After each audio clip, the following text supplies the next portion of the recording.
Thanks again to Brendan for the introduction. I'm Matthew Faulkner and I'm Head of Marketing for Professional Print at Canon Europe.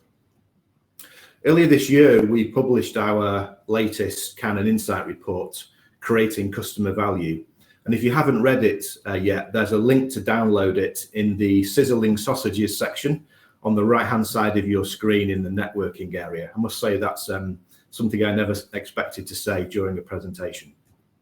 Well, this research brings together the findings of 200 in-depth interviews with marketing decision makers across Europe, the Middle East and Africa.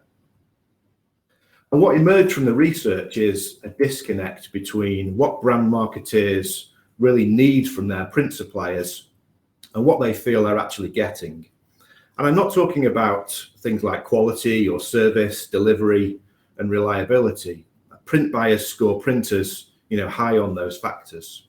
But there is a clear value gap. 75% of our respondents told us they want to look to their PSPs as a consultant. They want to know how and when to use print. 86% of those we spoke to admit they would welcome advice on combining print and digital together. And they want advice on how print can be integrated to support digital and other analog campaign elements. 80% of the buyers we spoke to want more information from PSPs on new approaches and innovations. But buyers aren't necessarily communicating this need for advice. And on the whole, we see that printers aren't always being proactive about offering it either. Only 1 in 7% of the print buyers we interviewed said that their PSP was currently meeting their needs as consultants, which means that many are potentially missing important opportunities to build better customer relationships that can grow their business.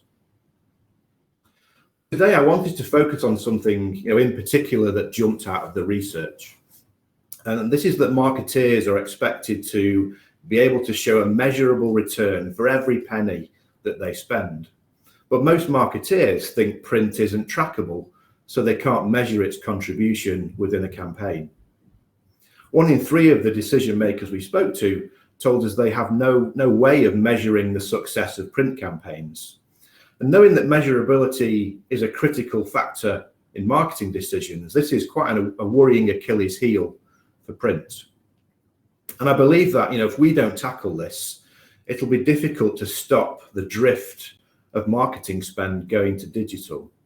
Digital now accounts for 46% of marketing spend within our research sample, and 95% of respondents have moved spend into digital in the last 2 years.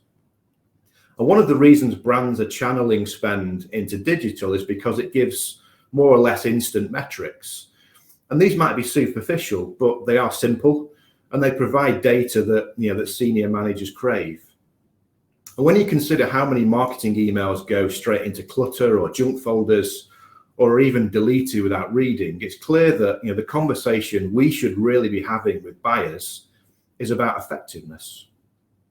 But if we as print experts are sometimes dodging the conversations about measuring print effectiveness, then we can't blame buyers for migrating to digital channels when they're also wrestling with budget pressures and the environmental agendas, which often speak against print, however misguided we know that might be.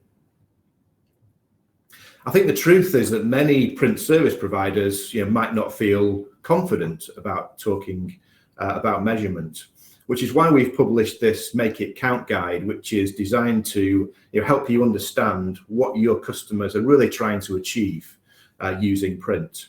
And you can also download this from the same Sizzling Sausages area on the right-hand side later. It should help you to feel more sure of yourself in a conversation about print performance, certainly within a campaign, and help you to close that that value gap that I mentioned earlier. Ultimately, most of the marketing you're producing exists to nurture the audience towards online or mobile channels, so measurement is perfectly possible. We can easily integrate tracking devices into printed assets, and these are used to monitor that movement between platforms. So, we can measure exactly the role that print plays in driving audiences to channels where data can be collected, or better still, where they can immediately buy a product. There's quite a toolkit of these measurement devices that can be used within printed assets. So if we take some examples, QR or quick response codes, these have been around since the mid-1980s, but as we've all seen recently, the pandemic has given them a real new lease of life as this touch-free way of exchanging data. And each scan can actually reveal how and where we interacted with that piece of print.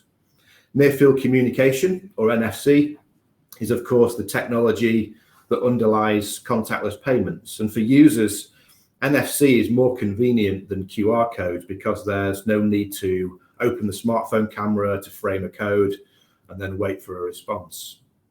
Things like artificial intelligence and image recognition make printed assets such as catalogs much more shoppable. And users can hold a smartphone over an image and be directed straight to a product to buy it then and there if they want. There's no searching, no keying of a product code, no delay and no errors. And marketeers get all of that data and metrics that is associated with digital. Specific landing pages are a fairly basic way to monitor the website traffic generated by a campaign. Clever URLs can redirect visitors, but are trackable in real time. So they are that perfect tool for evaluating the ROI of a printed piece. Personalized URLs, or PURLs, can include elements of a recipient's name to grab attention and serve up a uniquely personalized web page for each visitor. And creating them does require a marketing automation platform, but printing them is just no different to any other variable data job.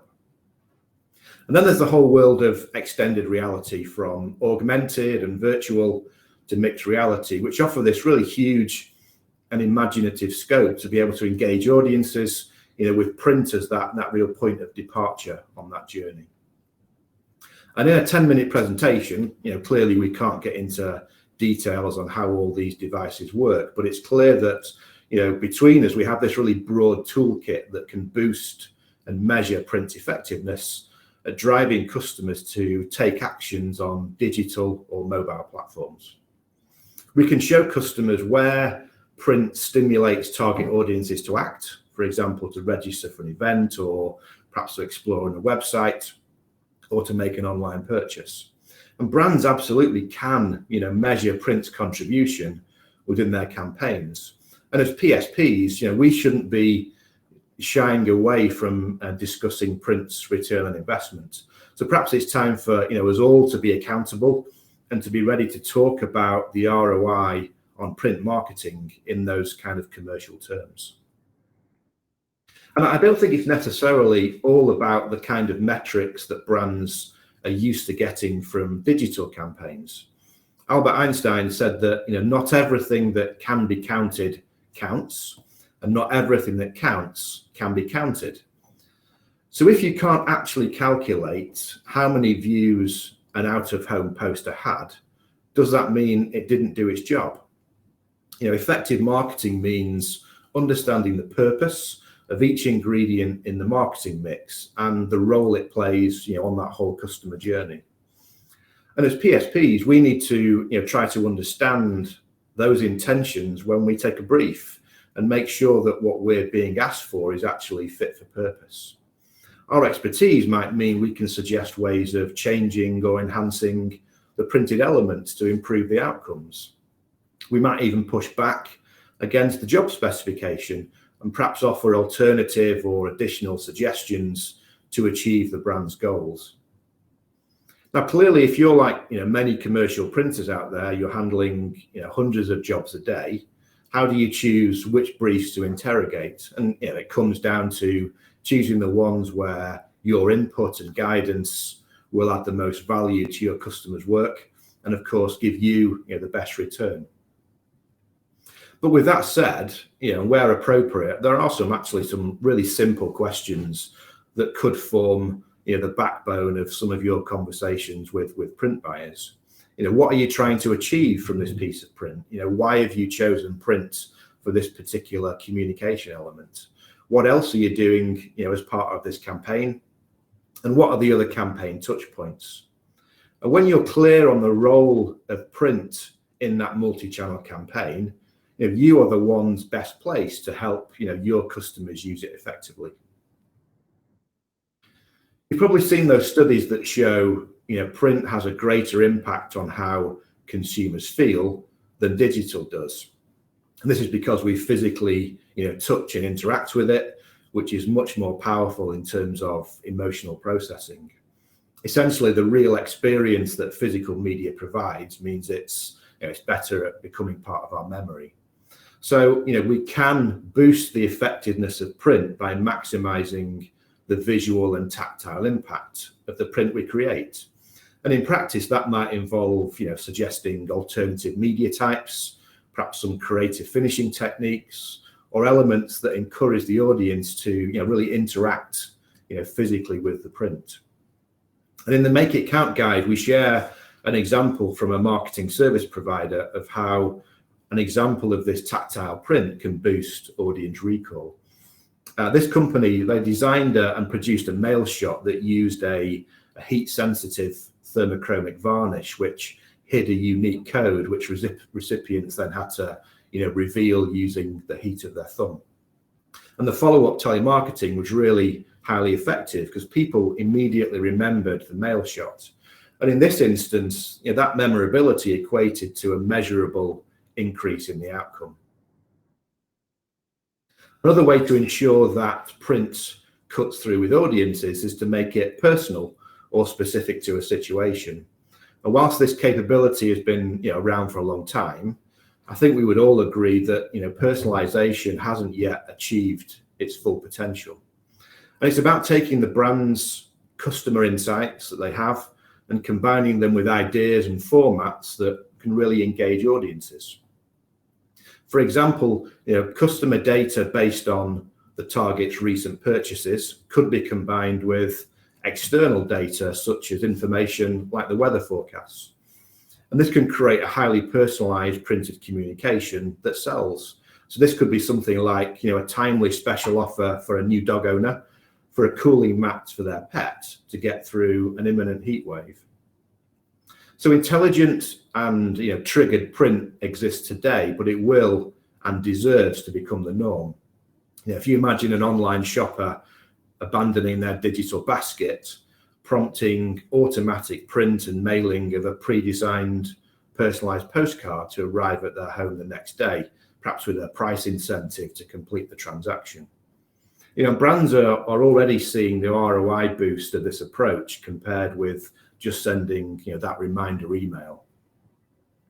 And in future, brands will have a 360-degree view of each and every customer, their interests, their lifestyle choices, and the detail of their purchase history.